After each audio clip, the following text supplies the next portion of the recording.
Assalamualaikum warahmatullahi wabarakatuh. Kami dari kelompok 3 dari kelas 1E. Di sini kami akan mempresentasikan materi tentang struktur sel. Jadi, apa itu sel? Sel merupakan unit terkecil dari makhluk hidup dan tempat terjadinya peristiwa genetis makhluk hidup. Tentunya, kita sebagai makhluk hidup, lebih tepatnya manusia, pasti memiliki sel dalam tubuh dan bentuk sel dalam tubuh kita adalah seperti ini.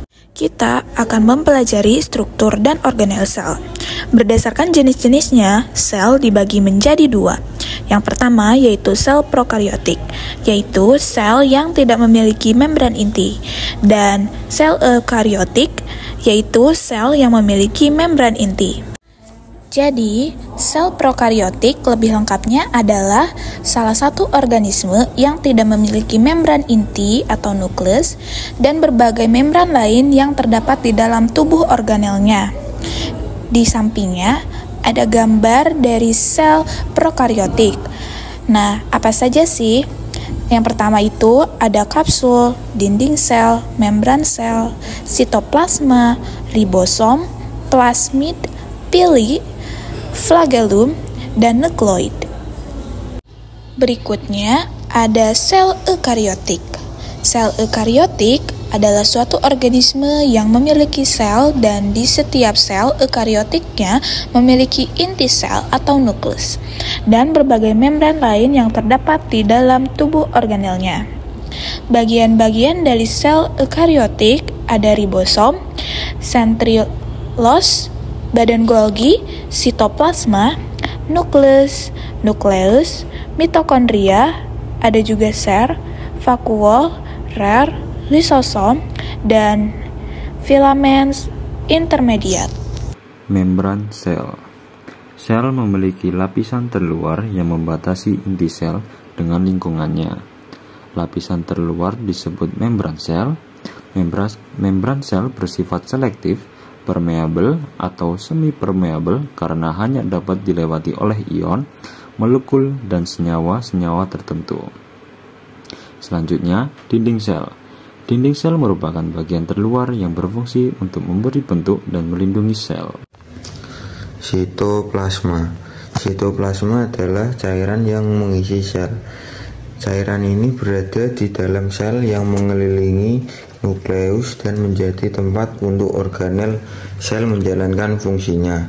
Organel yang dimaksud meliputi mitokondria, lisosom, ribosom, retikulum endoplasma, dan aparatus Golgi. Lalu nukleus. Nukleus atau inti sel berfungsi sebagai pengendali seluruh kegiatan sel. Nukleus terbuat dari RNA dan protein. Itu tampak seperti inti di dalam inti. Kloroplas. Kloroplas merupakan organel tempat berlangsungnya fotosintesis dan hanya terdapat pada sel tumbuhan. Mitokondria. Mitokondria merupakan tempat respirasi seluler, proses metabolik yang menghasilkan ATP dengan cara mengambil energi dari gula, lemak, dan bahan bakar lain dengan bantuan oksigen. Retikulum endoplasma halus. Retikulum endoplasma halus berfungsi dalam berbagai proses metabolik yang bervariasi menurut tipe sel. Badan Golgi. Badan Golgi merupakan tumpukan kantong pipih bermembran yang berfungsi untuk memodifikasi dan mengekspor protein. Selanjutnya ada retikulum endoplasma kasar. Fungsi utama dari retikulum endoplasma kasar adalah memproduksi dan memproses protein tertentu pada ribosom yang akan diekspor. Selanjutnya ada ribosom. Ribosom adalah struktur kompleks yang terdiri dari RNA ribosom dan protein. Fungsinya adalah sebagai tempat sintetis protein dan perakitan protein. Sintetis protein adalah yang merupakan salah satu proses vital dalam sel untuk membentuk protein sesuai dengan instruksi genetik. Sedangkan perakitan protein adalah ribosom bekerja sebagai tempat perakitan di mana asam amino dirangkai menjadi protein sesuai dengan urutan yang ditentukan oleh kode genetik. Vakuola. Vakuola adalah kompartemen terbesar dalam sel tumbuhan.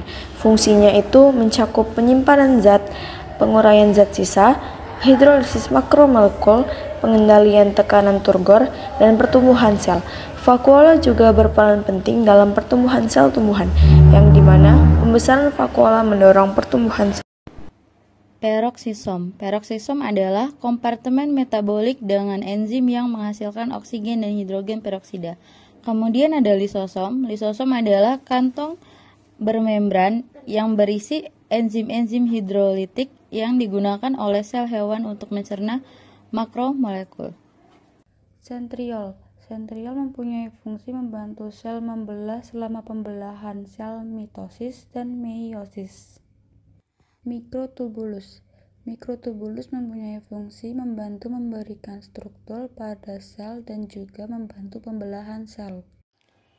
Kromosom adalah sebuah struktur molekul DNA panjang yang mengandung sebagian atau seluruh materi genetik suatu organisme. Struktur ini berperan sangat penting dalam kehidupan makhluk hidup, karena kromosom merupakan tempat penyimpanan informasi genetik atau sifat-sifat keturunan. Berdasarkan jumlah set kromosomnya, sel dapat dibedakan menjadi dua jenis, yaitu haploid dan diploid. Kromosom haploid adalah sel yang hanya memiliki satu set kromosom saja, dilambangkan dengan N. Ciri-cirinya yaitu yang pertama, jumlah kromosom lebih sedikit dibandingkan sel diploid. Yang kedua, sel gamet, sperma dan ovum merupakan contoh sel haploid. Yang ketiga, dihasilkan melalui proses meiosis. Yang keempat, berperan dalam reproduksi seksual.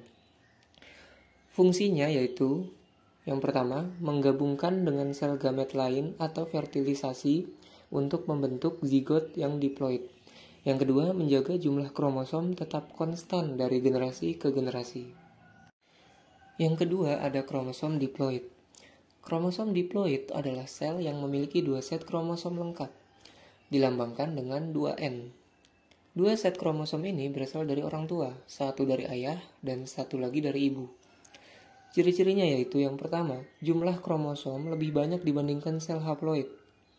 Yang kedua, sel tubuh atau somatik merupakan contoh sel diploid. Yang ketiga, dihasilkan melalui proses mitosis. Yang keempat, berperan dalam pertumbuhan dan perkembangan organisme. Fungsinya yaitu, yang pertama melakukan berbagai aktivitas metabolisme dalam tubuh dan menurunkan sifat genetik kepada keturunannya. DNA. DNA adalah makromolekul berupa benang panjang yang terdiri dari deoksiribonukleotida, basa, gula, dan gugus fosfat. DNA berperan sebagai otak yang mengatur proses tubuh serta bertanggung jawab atas pewarisan sifat pada makhluk hidup. Struktur DNA yaitu terdiri dari adenin, timin, sitosin, guanin, dan fosfat backbone. Pembelahan sel dibagi menjadi dua, yaitu pembelahan sel mitosis dan meiosis. Pembelahan sel mitosis adalah pembelahan di mana sel anak identik dengan sel induk. Beberapa tahapannya yaitu seperti profase, metafase, anafase, dan telofase. Pada proses profase, proses ini merupakan proses terlama dan paling banyak memerlukan energi yang akan digunakan untuk membentuk gelendong-gelendong pembelahan.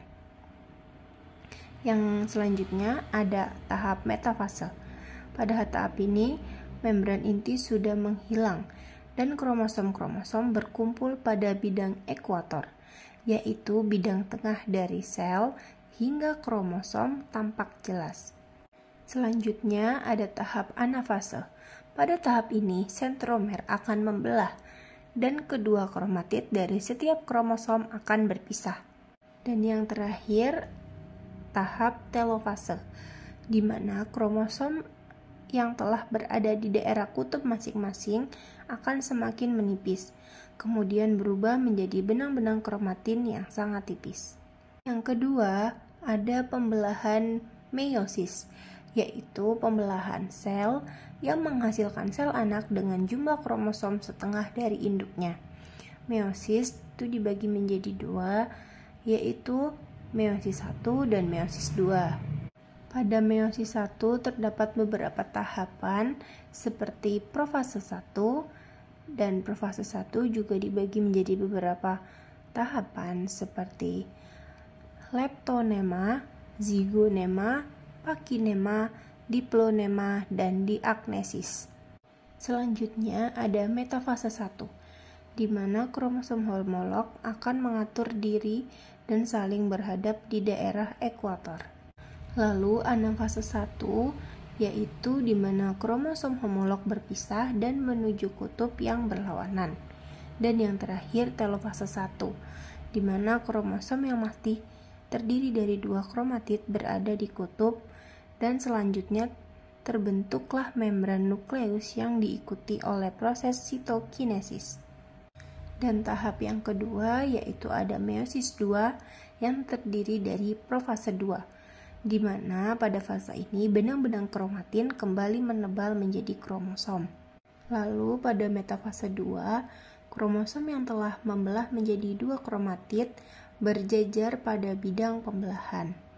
Selanjutnya anafase 2, pada fase ini sentromer membelah menjadi 2 dan masing-masing kromatid berpisah dan bergerak ke kutub yang berlawanan. Dan yang terakhir ada telofase 2. Pada fase ini, kromatid sampai di kutub dan berubah menjadi benang kromatin. Lalu terbentuk kembali membran inti dan anak inti. Terjadinya sitokinesis dan terbentuk 4 sel anakan yang memiliki kromosom setengah dari induknya.